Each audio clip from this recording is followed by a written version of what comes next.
La Iglesia Luterana San Pablo, de la Misión Luterana de Isleta, presenta su programa La Gran Comisión.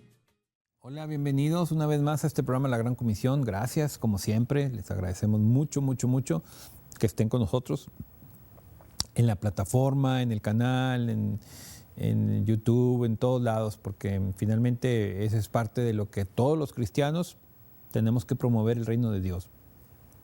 Y lo haremos en todas las posibles modalidades que podamos, desde ir a la iglesia, cantar, ofrendar, adorar a nuestro Señor, estudiar, compartir con las personas, un Dios te bendiga, etcétera. Todo el día, todo momento, 24 horas, 24/7, como decimos ahora, hay que estar promoviendo o tratar de promover el Evangelio de nuestro Señor. Y este programa, este canal, tiene esa versatilidad.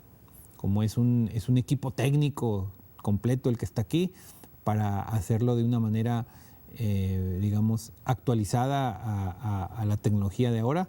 Y bueno, pues depende de ustedes también, que el Espíritu de Dios los guíe para que puedan compartirlo con sus familiares y con sus amistades y con la gente que se encuentre. Compartan los programas que se llevan a cabo aquí, para que también ustedes participen activamente en la promulgación del Evangelio.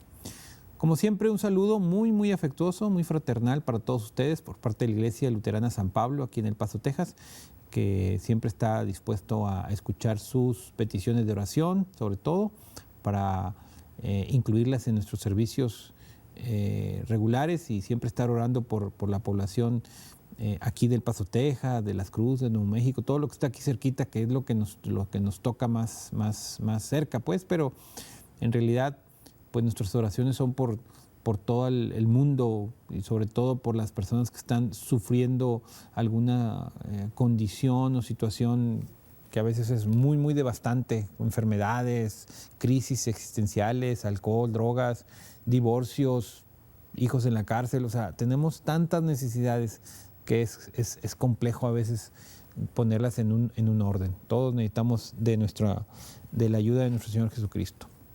Bueno, pues el pasaje que vamos a estudiar ahora, un pasaje también muy conocido, es Jesús y Nicodemo. ¿Sí? Es un pasaje muy conocido porque se contrasta pues lo que es la sabiduría, el conocimiento, la inteligencia con la guía del Espíritu Santo. Y aquí nos vamos a dar de cabeza varios, porque a veces pensamos que sabemos y entendemos, y a la hora de la hora pues no damos el alcance, porque nos dedicamos a verlo desde un punto de vista a lo mejor solamente intelectual, y no entendemos las cosas de manera espiritual. Bien, el pasaje lo tenemos en Juan capítulo 3, que es el único lugar o el único evangelio que habla sobre este encuentro de Nicodemo, ¿sí? Ya más adelante se habla de Nicodemo un poquito más en dos momentos específicos, pero vamos a estudiar un poquito al personaje Nicodemo, ¿sí? Entonces tenemos, dice: entre los fariseos había un hombre que entre los judíos era muy importante y se llamaba Nicodemo. Este vino de noche a ver a Jesús y le dijo: Rabí, sabemos que has venido de parte de Dios como maestro, porque nadie podría hacer estas señales que tú haces si Dios no estuviera con él. Jesús le respondió: de cierto te digo que el que no nace de nuevo no puede ver el reino de Dios. Nicodemo le dijo: ¿y cómo puede un hombre nacer siendo ya viejo? ¿Acaso no puede entrar en el vientre de su madre y volver a nacer? ¿Acaso puede entrar en el vientre de su madre y volver a nacer? Jesús le respondió: de cierto te digo que el que no nace de agua y del Espíritu no puede entrar en el reino de Dios. Lo que nace de la carne, carne es, y lo que nace del Espíritu, Espíritu es. No te maravilles de que te dije que es necesario que ustedes nazcan de nuevo. El viento sopla de donde quiere y lo puedes oír, pero no sabes de dónde viene ni a dónde va. Así es todo aquel que nace del Espíritu. Nicodemo le preguntó: ¿y cómo es posible que esto suceda? Jesús le respondió: ¿y tú eres maestro de Israel y no lo sabes? De cierto te digo que hablamos de lo que sabemos y damos testimonio de lo que hemos visto, pero ustedes no aceptan nuestro testimonio. Si les he hablado de cosas terrenales y no creen, ¿cómo creerán si les hablo de las cosas celestiales? Nadie subió al cielo sino el que desciende del cielo, que es el Hijo del Hombre.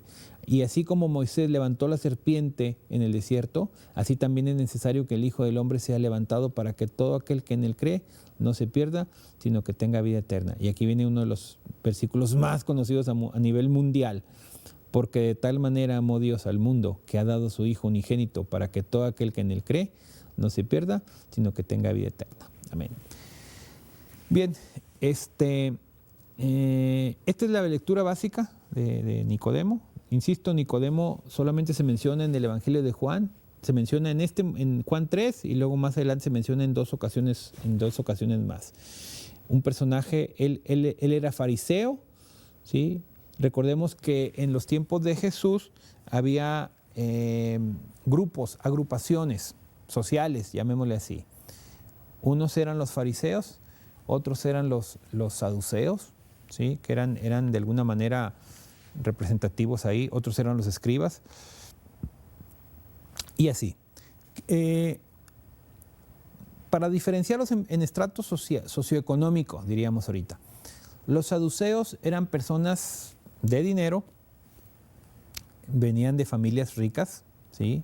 Aunque eran una sociedad, digamos, prisionera o cautiva o oprimida por los romanos, de todas maneras las familias ricas seguían siendo familias ricas, como quieras verlo. Los saduceos eran personas ricas y ellos tenían, por su liderazgo económico, pues ellos tenían como que siempre abierta la puerta en todos lados y lo que ellos decían tenía un valor un poquito más arriba que lo demás, porque tenían presupuesto y dinero para hacer valer su opinión. Ellos, por ejemplo, no creían en la resurrección, porque pues, tenían todo en la vida, pues ¿qué van a pensar en una segunda vida si aquí lo tengo todo? Pues ¿para qué me pongo a pensar en eso? Yo creo que era por ahí. Pero en contraposición a ellos, no precisamente en contrarios a ellos, pero sí en otra posición socioeconómica también, estaban los fariseos. Los fariseos eran personas que querían pertenecer a la opinión alta, pero que no tenían los recursos. Entonces, lo que les faltaba de dinero lo metían en dedicación e inteligencia. Se ponían a estudiar y ponían a hacer y hacían cosas y querían levantar. Podríamos decirlo ahorita en la actualidad como lo que es la sociedad media, económica media, que estudia, avanza y que se convierten en doctores, abogados y todo ese tipo de cosas y quieren subir. No son de dinero de nacimiento, pero quieren impulsar el crecimiento. Vamos poniéndolo así, para ir comparando, ¿me explico? Entonces, obviamente, le echaban muchas ganas, estudiaban mucho, hacían muchas cosas y tenían pues mucha inteligencia. Eran muy inteligentes y querían subir en la escala, digamos, social económica. Los escribas eran unos geniecillos, esos cuates eran lo que ahorita podríamos decir como nerds, o sea, gente muy estudiada, intelectual avanzada, su naturaleza era muy avanzada y ellos eran muy estudiosos, eran lo que podríamos decir como unos doctorados, por decirlo así, un doctorado, un especialista. Aquí en nuestra hispanidad hemos tenido a grandes personajes como Octavio Paz, como Gabriel García Márquez, como Vargas Llosa y varios de esos, ¿no? O sea, dices tú, no, esos cuates están hechos a mano. Pues sí, o sea, se distinguen de la población, pero fácil, porque son gente intelectual y su opinión vale lo que valen 20, 30 personas regulares. O sea, en la sociedad lo decimos así. Bueno, hagan de cuenta que esas personas eran los escribas, personas muy inteligentes, esos no andaban, lo que ellos decían estaba bien porque tenían fundamentación. Bueno, estos grupos sociales y otros más estaban en pugna entre ellos porque pues, obviamente querían el liderazgo. Unos lo tenían en la lana, otros en la cabecita y otros en la motivación. Estos eran los fariseos. Le echaban muchas ganitas y obviamente cumplían con la ley a todo lo que diera para que se viera que ellos estaban echándole muchas ganas. ¿Me explico? Es como una persona, lo voy a poner en términos acá de México, ¿no? Un chico que se mete a una escuela de paga y que procura tener las mejores calificaciones, porque si no, lo van a tener así como que humillado. Ay, tú estás becado y cosas de ese tipo, ¿no? Tiene que sacar calificaciones para que digan, pues de perdido, yo no tengo lana, pero tengo cabeza. Hagan de cuenta que ese es el tipo de pugna que traían. O sea, querían sobresalir unos de otros. Nicodemo era uno de ellos, un maestro, una persona entrenada. Pero resulta que este entrenamiento era simplemente por cuestiones competitivas. O sea, en realidad no entendían la naturaleza exacta porque ellos eran estudiosos de la palabra de Dios. O sea, no eran estudiosos de otras, no, estamos hablando de una sociedad teocrática, es decir, una sociedad que gira alrededor del concepto de Dios. De hecho, el Sanedrín era un grupo de consejeros o como el grupo de dirigentes, pero en vez de tener la constitución política, tenían la palabra de Dios, que en aquel tiempo pues, era el Antiguo Testamento, la Torá, que eran los 5 libros, y luego los profetas y todo ese tipo, como ya más o menos lo tenemos dividido, los profetas y Elías y todo esto. Entonces ellos estudiaban eso y con eso dirigían al pueblo. Por eso es una sociedad que estaba catalogada dentro de la sociología como una teocracia. O sea, la parte política estaba junto con la parte, espiritual o divina. Estaba mezclado. Entonces ellos eran la última autoridad. El Sanedrín eran el grupo de todo a todo. Entonces obviamente ahí había pugnas entre ellos para pelearse. Bueno, Nicodemo era uno de los nice, inteligente, bien trabajado, maestro. Seguramente, aunque no lo explica la literatura aquí, el pasaje, ya habían estado escuchando ellos sobre Jesús y sobre eso y sobre el otro. Estamos hablando de Juan 3. El libro apenas empieza a escribirse en este sentido, pero ya, hay cosas que no están escritas en el capítulo 1 y 2, pero que ya para ese momento habían pasado ya muchas cosas de Jesús y ya ellos sabían. Cuando Nicodemo, en esa parte intelectual, le dice, oye, es que esto no puede ser posible si este hombre tiene que venir de Dios, no puede estar haciendo eso, ¿cómo le va a dar la vista a los ciegos, etcétera, etcétera? Tiene que ser, no es un demonio, como lo querían catalogar los otros compañeros. Es un demonio, es un esto. No, dijo, no, es que no puede ser, nadie puede hacer eso si no viene de Dios. Y entonces, pero Nicodemo también, pues al mismo tiempo de que entendía que había algo ahí misterioso, ¿sí? Decía, no me quiero, como diríamos ahorita, no me quiero quemar, o sea, quiero ir despacito a ver qué pasa, voy a ir a buscarlo. Lo fue a buscar en la noche donde no lo vieran, para que no lo dijera, oye, ¿tú dónde estás? Y no sé qué. No, ¿sí? Entonces va y lo busca y platica con él, tiene una entrevista con él. Y entonces es cuando sucede esto que le empieza a explicar y le habla esto del renacimiento y estas cosas. Pero a mí me queda muy claro que a pesar de haber sido un lector ávido y un maestro de la palabra de Dios, entiendes el Antiguo Testamento, él lo había visto nada más de manera intelectual. O sea, no lo había visto de manera espiritual, es decir, no había visto qué podía o para qué servía ese tipo de cosas. ¿Me explico? Podía ver cosas, pero no las entendía en su profundidad, porque seguramente lo que estaba haciendo, lo que hacían ellos era nada más un tanto estar discutiendo. Su ganancia era que su punto de vista sobresaliera de los otros. O sea, era una cuestión de egos y soberbias al final de cuentas, para terminar pronto. ¿Sí me explico? Egos y soberbias. Era una lucha de egos, esos grupos sociales donde estaban peleando unos contra otros, a ver quién tenía más conocimiento, a ver quién tenía más cosas, como si ahora en la actualidad los deportistas de alto rendimiento están compitiendo por trofeos, puntos, estadísticas, que yo hice más puntos que tú, yo jugué más minutos que tú. O sea, hay estadísticas tan así que compiten los deportistas. Bueno, pues estamos hablando de una competencia deportiva, por supuesto, pero esto no es una competencia, esto es para aprender, ¿sí? Para aprender algo que te va a servir para entender la vida. Y fíjense, siendo un maestrazo de este nivel, se acerca con Jesús y le dice, Rabí, que significa maestro. Sabemos que has venido de parte de Dios como maestro. Nadie podría hacer estas señales que tú haces si Dios no estuviera con él. O sea, Nicodemo alcanzaba a percibir que lo que estaba sucediendo correspondía a lo que había leído. Es decir, podemos pensar que Nicodemo, además de ser de ese grupo social y de competitividad contra los demás y el que tú quieras. Y contra ellos también se comían solos. Pero aún así, Nicodemo había puesto un poquito más atención a la parte profunda de la palabra de Dios más que a la discusión. Y podía alcanzar a entender que lo que estaba viendo en Jesús cumplía perfectamente con lo que estaba descrito por los profetas. ¿Sí? Y entonces dijo, caray, acabo de encontrar algo que me llama poderosísima la atención. ¿Y qué era eso?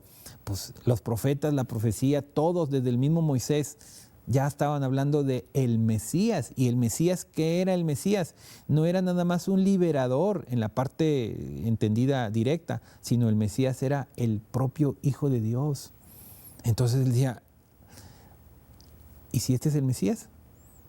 O sea, pero yo no lo veo como Mesías, porque no veía la parte tradicional de un líder como Moisés u otros, o el mismo Elías que hacía milagros y pongan esto aquí, pongan esto acá. No, Jesús tranquilo, caminaba con gente muy humilde, se juntaba con prostitutas, con cobradores de impuestos, gente que estaba considerada lo peorcito de la sociedad, y hacía milagros, hablaba bien. O sea, decía, es que él no tiene la figura del Mesías que le habían construido. O sea, en la sociedad judía tenían la construcción mental de que el Mesías era un ser poderoso que venía a tumbar a todos.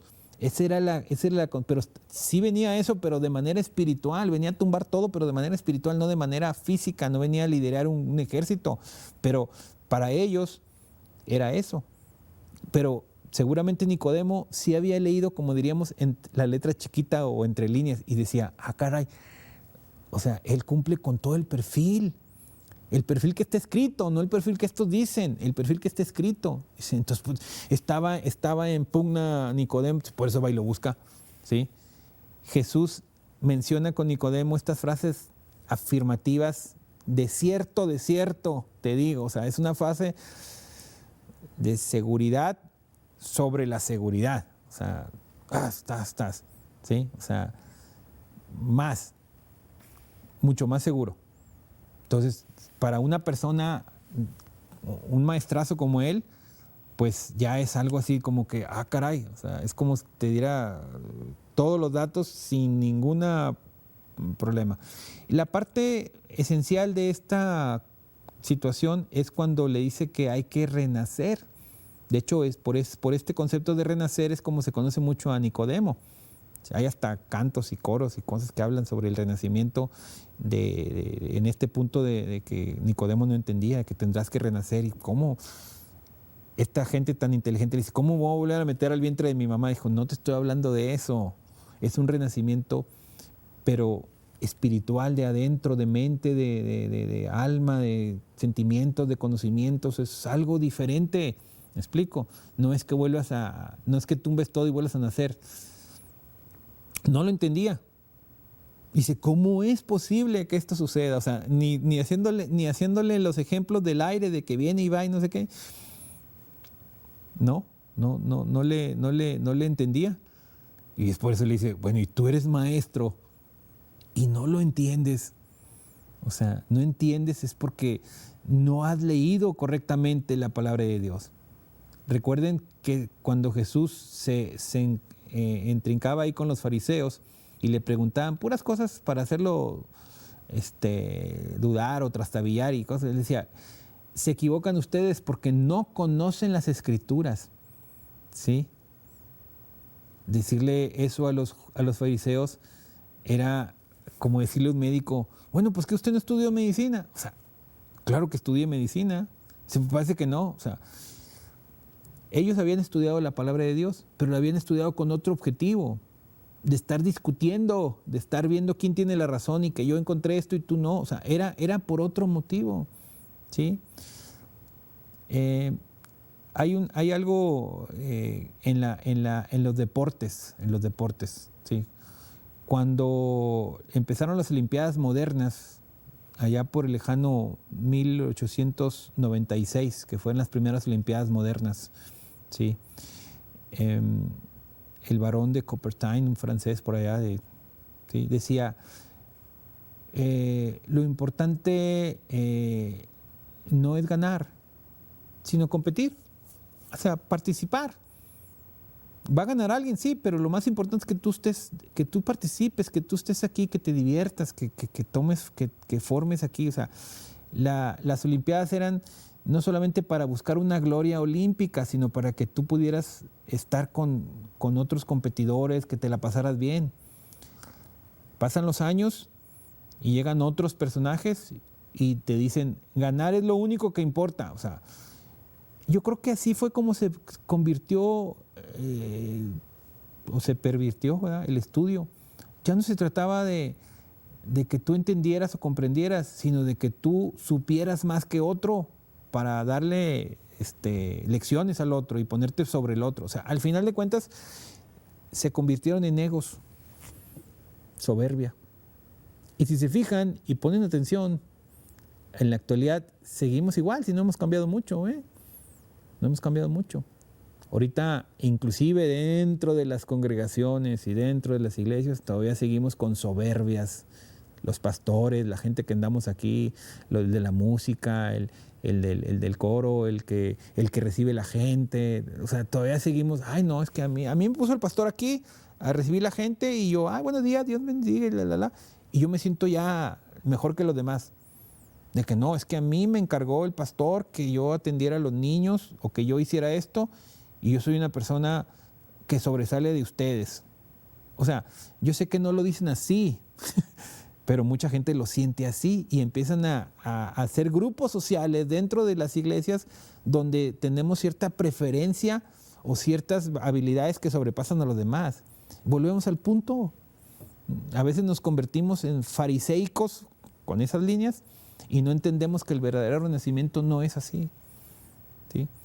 Le sigue diciendo, dice, si te estoy hablando de algo tan simple, terrenal, ¿cómo esperas que te hable de cosas celestiales? ¿Cómo esperas que te hable de algo que no vas a entender? Y por eso vuelve a poner, dice, el único que sabe y explicar esto es el Hijo del Hombre, él. Dice, así como Moisés levantó la serpiente en el desierto, es necesario que el Hijo del Hombre sea levantado para que todos lo vean. Es decir, aquí hemos desviado la vista.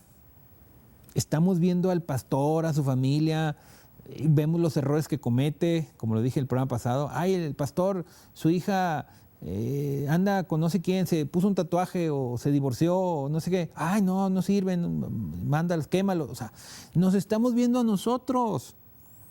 ¿Sí? Nos estamos viendo nosotros y nosotros somos humanos. Al hermanito que se sienta enseguida, al hermanito que vino a la iglesia y no se bañó, al que huele muy feo, al que trae un aliento de no sé qué cosa, al que trae la misma ropa que traía ayer. O sea, estamos viéndonos a nosotros. Dice, tenemos que ver a Jesús, así como la serpiente se levantó en el desierto para los que les picaban las víboras. Dice, así Jesús tenemos que verlo. Dice, Él es el que vino. Dice, todo aquel que en Él cree, en Jesús, que no se pierda, que tenga vida eterna. O sea, la iglesia es para conocer a Jesús, para conocer el Evangelio de nuestro Señor, para conocer el plan de Dios que tiene para la humanidad y para nosotros en particular. Para eso vino Jesús, para depurar todas las cosas equivocadas que teníamos y enfocarnos en que lo conozcamos a Él, que es el autor de nuestra redención. Que no nos estemos viendo ni compitiendo, ni criticando entre nosotros, ¿sí? Podemos aprender en conjunto, claro, podemos convivir en conjunto, claro, somos una comunidad de creyentes y podemos vernos y podemos ayudarnos y podemos orar y podemos hacer lo que sea, pero nuestra naturaleza humana corrompida por el pecado, no importa qué seas tú, siempre va a estar una parte nomás viendo a ver qué ves en el otro, ¿sí? Desde, ay, mira cómo se le ven esa blusa a la hermana. Ay, mira esos tacones que trae. Ay, mira el hermano, mira que esos zapatos tan feos que trae, pues que no, esto, lo otro. Mira el carro que trae, mira esto, mira aquello. Mira. O sea, pareciera que en ocasiones vamos a la iglesia más que nada a jugar un papel social. Que me vean que yo estoy aquí, que me vean que yo doy dinero, que me vean que yo traigo mis hijos, que me juzguen que yo soy una persona que le pone importancia. O sea, son superficialidades que a la hora de los cosas buenas, no te alcanza. Sufres porque no entendiste. Y si este maestrazo no entendía, y eso que lo estaba explicando Jesús, dijo, pues, ¿y cómo es posible que esto suceda? Todavía le decía, dice, tú eres maestro de Israel y no lo sabes. O sea, te estoy explicando algo simple y no lo entiendes. O sea, pues imagínate nosotros. ¿Me explico? Por eso vuelvo a insistir y a enfatizar, y lo voy a hacer siempre. Lo mejor que vamos a hacer para crecimiento cristiano en mi cabeza, mi corazón, mi alma, mi conducta y todo es leer la palabra de Dios. Yo puedo cantar, puedo bailar, puedo orar, puedo lo que quieras hacer, ¿sí? Pero si no tengo la palabra de Dios en mi cabecita, en mi corazón, que realmente entre y me explique y me entienda, voy a andar, decimos allá en México, papaloteando, así como mariposa por ahí volando, muy bonita, ¿verdad? Ay, hermano, qué bonito, qué bonita familia. Y, ay, hermano, usted siempre da su ofrendita y su diezmo. Ah, sí, no, yo para mí lo más importante es esto. Y hago oración en los restaurantes y, ay, hago oración así. O sea, se ve, se evidencia. Pues sí, pero a veces, si no tienes la palabra de Dios en tu corazón, pues eso es apariencia. Estos amigos fariseos eran de apariencia. Que Dios te bendiga, que te ilumine en tu corazón, en tu alma y en tu mente. Amén. Aleluya, resucitó. Alegría, alegría, hermanos, que si hoy nos queremos es porque Él resucitó. Resucitó, resucitó, resucitó. Aleluya, aleluya, aleluya, aleluya. Resucitó.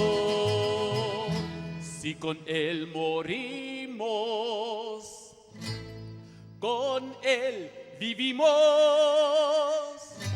con Él cantamos, aleluya.